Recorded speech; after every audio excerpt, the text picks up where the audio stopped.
yaa rakkootu nu qabate gaa rakkoo kana odeessineen fidnu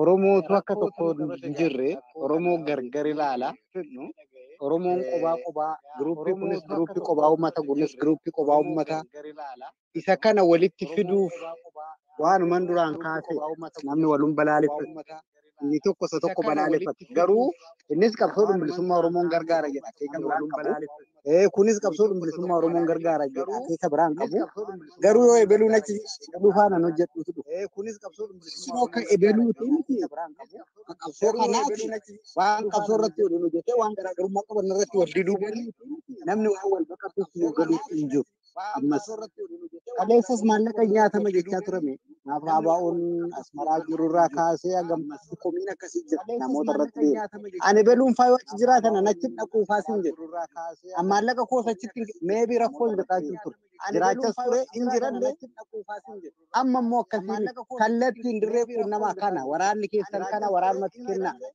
waan nu dhaqqabeera nuun baheera galatoomaa waan nuti akkasin jedhin nu dhaqqabne eessa dhaqeedha abbaatti kennichi gaafadhaa jechuutti jira. Egaa inni kun sasan mee warra kanatti dabalamu yoo jettu hin dabalamu jedha. Ani qobumkoon isin gargaara jedhu yookaan gruuppii yoo uummatee gad dhufas isin gargaara. Nuti rakkoo qabna ammoo diduu hin dandeenyu. Ani fuun agarsiisa walitti qabamanitti rakkoo meeqa nu keessa jira. Namni guyyaa tokko oolee buluu hin danda'u nama beektan. Lola irra jira guyyaa har'a dhukaasee boroo diinni itti dhufe jalaa fudhachuu yookaan harka kennachuu akka hin taaneef isa kanarraayis fudhannee akkasumatti rakkoolee kan keessa baanee fulaa har'a jiru kan qaqqabne jechuudha. Dhugaadha uummata Oromoo yaalii keessa baanee akkuma rakkoolee garagaraatu jira namni akkasumatti wal baqata. Inni kaan maqaa barbaada, inni kaan gaafatama barbaada, inni kaan yoo nan eebbisin yoo karaa kootee malee yoo nan keessa kana eebbisin malee isa kan cufa dandeenye baannee finnee qabsoo kana fiigne gurrumar baanuu kenni jennee innaanuu barbaadaniif innaanuu komatanis cufa isaa beekamnee tun baattanii qormaata meeqa keessa dabarree waggoottan sadan wareegama gugurdaa fulaa kanaan baane. Qormaata meeqa keessa dabarree waggoota fulaa waa itti mannu akkatti wal quunnamnu hin qabnu fulaatti waa waliin jennu hin qabnu. Isin keessanis karaa isin nutti fiddeen dhabnee nutis karaa keenya isinitti fiduu dhabnee dhugaa qabsoo keessan irratti yaada kennachuu qabdanii waan isin hin galles gaafachuu qabdanii qabsiifatu keessanii isintu Oromoodha. Kan nama biraatii miti nutis wareegama kan kaffalu Oromoodhaaf malee yookaan ganda yookaan kutaadhaaf miti. Waan gandummaa kana mitu garuu alaa kanaa dhageenya malee dirree hin jiru. Dirree keessatti wanti kan hin jiru. In agartu sochii warri qartan hin jirtanii warri siyaasaa dhageessanis hin jiru. In agartu sochii. Egaa fulaatti waa himannu dhabneen kun rakkoon komiin kun numa jira. Isa kanas wanti lafan qaqqabatin wantoonni tokko karaa alaa kanaa wanti sirratinis hin jijjiru. Isa kana immoo hojii isa kamiif dursa kenninuutu rakkoo nutti fide hin jijjiru. Biyya keessaa bobaa diinaa jala jirti, diinaan lolaa jirti. Ijoolleen kun kaarta Oromiyaa guutuu kutaalee 11 Oromiyaan qabdu guutuu keessa har'a jiru kun waan waggoottan sadan kana keessatti oomishamee guuteedha malee waan duraanii inni duraanii tokkoon keessa bu'ee jira jechuudha. Tokkoon inni kun cuftuyyuu kallattiirran har'a hoogganoota kanarraayyuu waa eegaa oola. Guyyaa kan guutuu iyyaa watwaataa oola. Asiin baasiin seenaa kan ta'a kanan godhinaa ijoolleen kun ijoollee xixiqqoo ijoollee reefu seenan homaa hadhaa qabsoo rakkoo qabsoo nargarre. Isaan kun qajeelfama guyyaa waan sirraa barbaadaniif xiyyeeffannaan isa bobaa diinaa jala jiru kanaaf dursa kennamee wanti ala kanatti sirrachuu malee fi rakkoolee wal xaxaan amma ala kan keessa jiru cuftuyyuu kan furmaata dhabeef kanaaf. Isa kana walitti qabuu innaa jette sidida inni kun garan harkisa inni kun garan harkisa inni kun garan harkisa. Maallaqa sii fidannaa sii fide moo marraa fudhanna rakkoo waan qabnuuf immoo fudhanna. Yoo akkanatti hin kennitin jennee harka maratee taa'aa akkasii fiduna jennee fudhanna immoo masti sirrachuu qaba. namnis bishaan gabatee irraa ta'ee gaafa eegarana ciisee gaafa qabbanaa eegaras goree garum barbaadetti akka farda gaarii garuma abbaan arge naanna'uu kanarraa ilaa karaa kanarra deema nama asii waamii godhaa jedhamee jala sararamee otoo itti himame har'a dhaabbatee borachi dhaabbachuudhaaf inni hir'ata inni kun akka hir'inaatti haa fudhannu. Immoo sagantaa itti qabna. Gara filannoo isaatiitti akka deemu namuyyuu akka barbaade sanatti akka deemu. Waraanni kun kooti in gargaara waliin dhaabbadhaa akeekni isaaf daandiin inni irra deemu kun sirriidha. Oromoo in baasa inni jedhu waliin hiriira. Lafti inni kun ta'u jedhee ayyaanallatti ta'ee nuus fakkaatee gara biraas fakkaatee deemu kunis gama tokko isa kan sirreessuudhaaf immoo dirqama itti qabna. Uummanni Oromoo tokko ta'uu qaba. Gaaddisa tokko jalatti wal jalatti deebi'uu qaba. Kabajaa walii qabaachuu qaba. Wal dhaggeeffachuu walii oolchuu wal danda'uu qaba. Akeekni waraana bilisummaa Oromoo qabsaa'u uummata Oromoo gargar qooduuf otoo hin taane uummanni Oromoo akka tokkummaadhaan biyya isaa ijaarratu jechuudha waan ta'eef inni kun gara fuulduraatti sirra ta'a. Keessumaa uummanni jedhu kanatti deemna yeroo gabaabaa keessatti waan itti sirratee ala kana keessatti lafa qabataa hin jedhu. Ka gara quunnamtii akkamitti isin quunnamnaa isa jedhuu fi garee waliin jirru ka amma qajeelfama sitti kenninee dirqama sitti kenninee yeroo cufaa warri waan garaagaraa approachli warri nu faana socho'aa jiran warra amma sitti galma kan keessatti walitti isin qabanidha. Kanarraan kan hafe egaa dubbiima ala kanaan qabna isas quunnamuun hin danda'ama. Wanti karaa caasaa jaarmiyaa dhaabaa isas quunnamuun hin danda'ama. Waraanni bilisummaa Oromoo diriirsee sochootu yeroo dhiyoo keessatti lafa qabsiifnee karaa sanaatiin wal quunnamuus hin dandeenya. Akkasitti immoo akkuma jiru kanatti yaada barbaadan karaa ajajjootaatiin yookaan karaa dhumkeenyas ajajjoota quunnamuu dandeessanii karaa warra horii fuudhaa kanatti walitti isin qabeessa yaada keessan garasittis dabarfattanii gara isin qaqqabsiisuu dandanii akka konyaa fi akka isteetota keessa jirtanitti immoo wanti lafa qabachuu hin jira. Isa kanarratti hin hojjennan jedha. Waa'ee ololaa ka olola deemu kan maqaa wal balleessii kabajaa walii dhabuu wal xiqqeessuu walitti gufuu ta'uu wal sakaasuu diinaf carraa kennuu akka diinni yeroo argatu gochuu diinarratti xiyyeeffachuu dhiibnee walirratti hojjechuu kun isa kana gaa irra deddeebi'amee jedhameera. Nuti adda bilisummaa Oromoo eega gaafa nagaa jedhamee biyyatti galeeti akkatti gargar baane miseensonni waraana miseensonni adda bilisummaa Oromoo as keessa jirtan kun baay'een keessan hin beektanii mootummaa tokkotti gaafa dhaqxu ulaagaa guuttee dhaqxu haal dura mootummaan sun sii kaa'een itti deemta. Waraana galchaa jennaan dhaabni adda bilisummaa Oromoo gaafa mootummaan sun waraana kana fidee isinitti kenne jedhee mootummaatti hin kenne. Waraana of harkaan qabu eegan dhufee biyya seenii waraanni uummata Oromootiif abbootii gadaatti kenne jedha. Isa kan waan jedheef dhaabumatu beekaa jechuudha. Akkas jedhes dhaabumatu beeka. Lakki waraana nutti kennin jedhanis gaafachuu hin dandeenye. Kun asumatti sakaalamtee jalaa teesse mootummaa jalaa.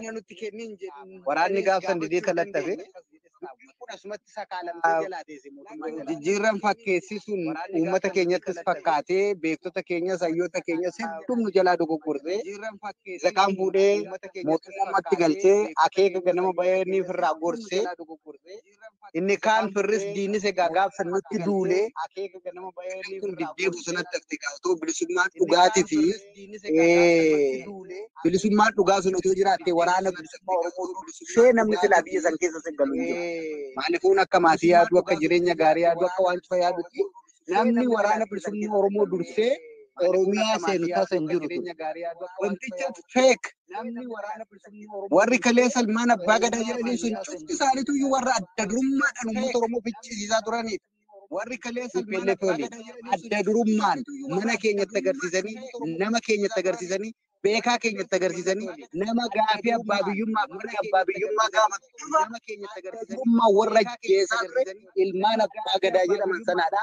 Kun hin ta'u keessoo wal jijjiirri malee sirnichi summa inumaa yoo warri kun immoo warra dargagummaan Oromoo fixaa ture warra afaan damma godhatee dhufe kun jennee waraanni kun didee alatti hafe birris diinnis nutti duulee booda deebi'ee wanti nuti jenne sun dhugaa ta'e uummanni Oromoo argee uummanni Oromoo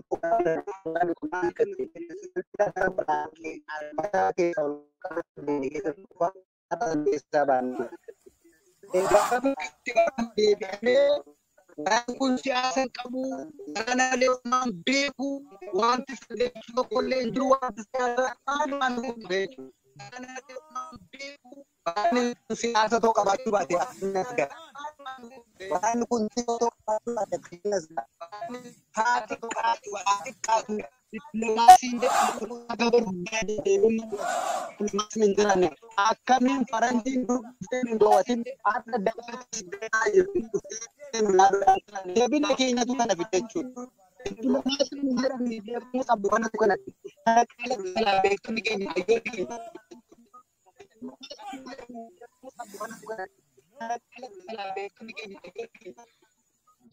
Waan kana gochuudhaaf immoo ajaja eeggachuu malee keessumaa miseensonni dhaabaa yoonan eebbise maleetu jira.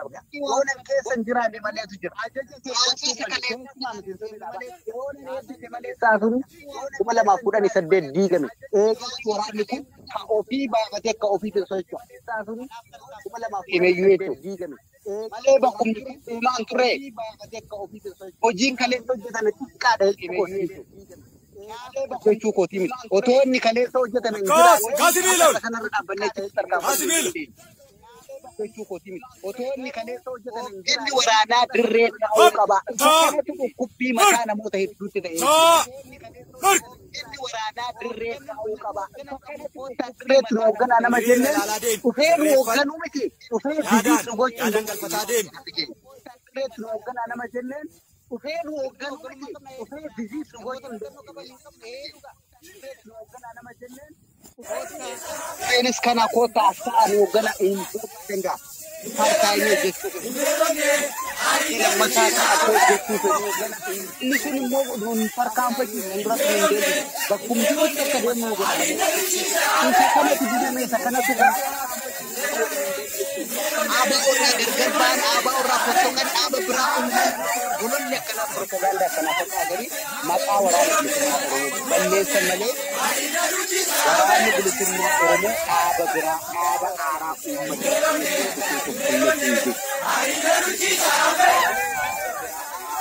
jiru Oromoodhumatu wal ga'e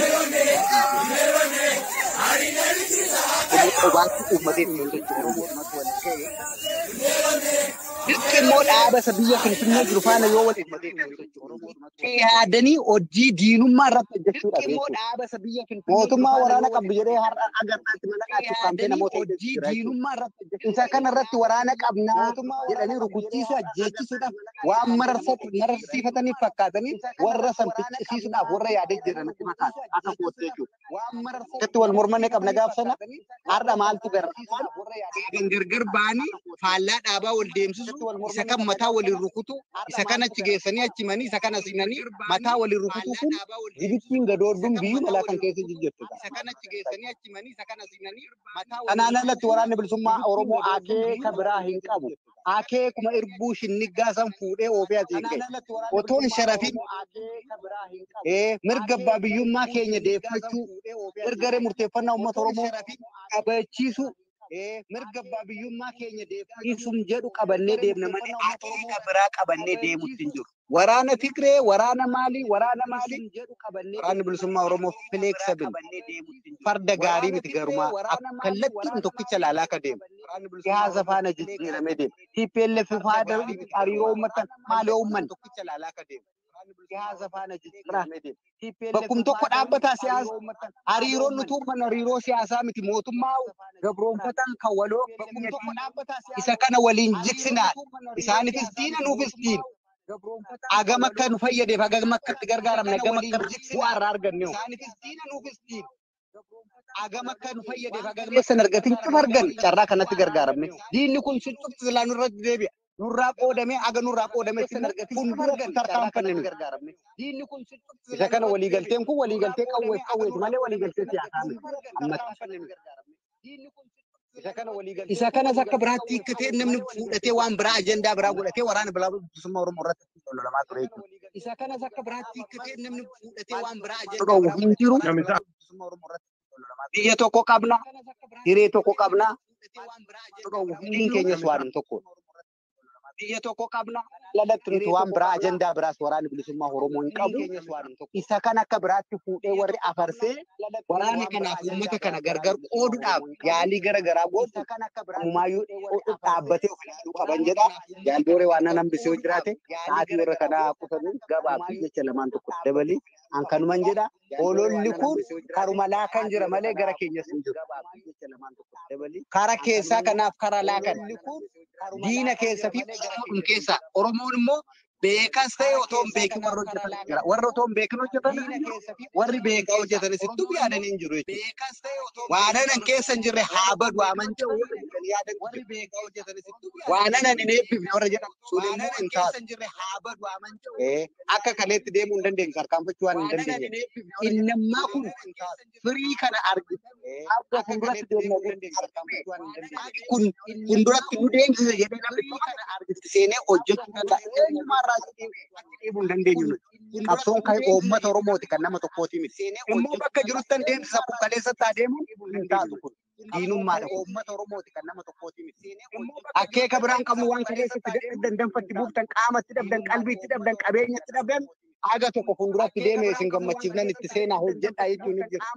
Koottaa nu gargaaraa beekumsa keessan nuu kenna. Koottaa timee nu hooggana. Koottaa nu gargaaraa beekumsa keessan nuu kenna. Koottaa timee Eeshiyaarraa Ameerikaa, Eeshiyaarraa biyya dhaqa. Garuu nama dirree dhufee nama nu ilaalu warra nu kumatu, warra nu abaaru, warra nu balaalee. Kanaafi uummata Oromoo tokkoomsu irratti ammas hojii manaa nutti hin kennina. Inni kun gahee keessan isa kana waan achitti hojjechuu qabdanii. Isa gara laalu kan maaf gar laafa keekni keetiyyuu maal eenyurraa jibba qabdanii. Sicha irraa jibba qabdanii. Na tokkoon namarraa jibba qabdanii inni wal gaafatu malee silaa achitti isinii. Sicha irraa jibba qabdanii. Oromoo tokkoomsuudhaaf yaaliin qoona. Tokkummaa uummata Oromoo irratti hojjetan gaafatu malee silaa achitti isinii. Kan kutaa tokko keessaa bahee miti waraanni kun kan dirree Oromiyaa kan guutu. Kutaalee Oromiyaa cufa keessaa baheeti. Kana caala tokkummaan nuti hojjechuutti jirru hin jiru. Isa kana laalee lolaa silaa tokkummaa horachuu malee. Isa kan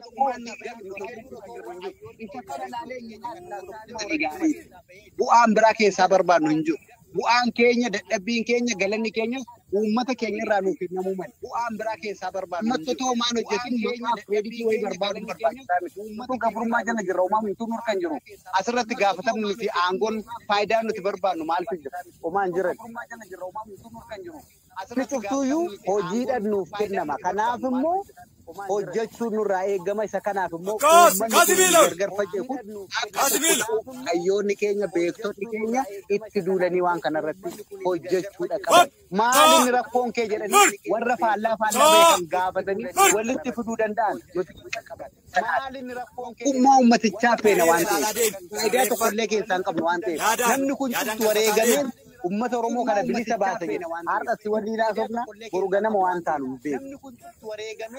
Yoo akkasii nuti lubbuudhaan keenya waan fuulduratti eeggannu waan guddoo miti waan hiree rabbii waa'ee fiduu. Yoo akkasii nuti kanaaf faayidaan nuti keessaa arginu inni faayidaadhaaf qabsoo kan faana deemtoo jiraatte dhaabiti uummata kana rakkoo kan keessaa akka inni bahu uummata Oromoo kunis akka tokko mukulaa tokkotti walitti fidanii galatoo.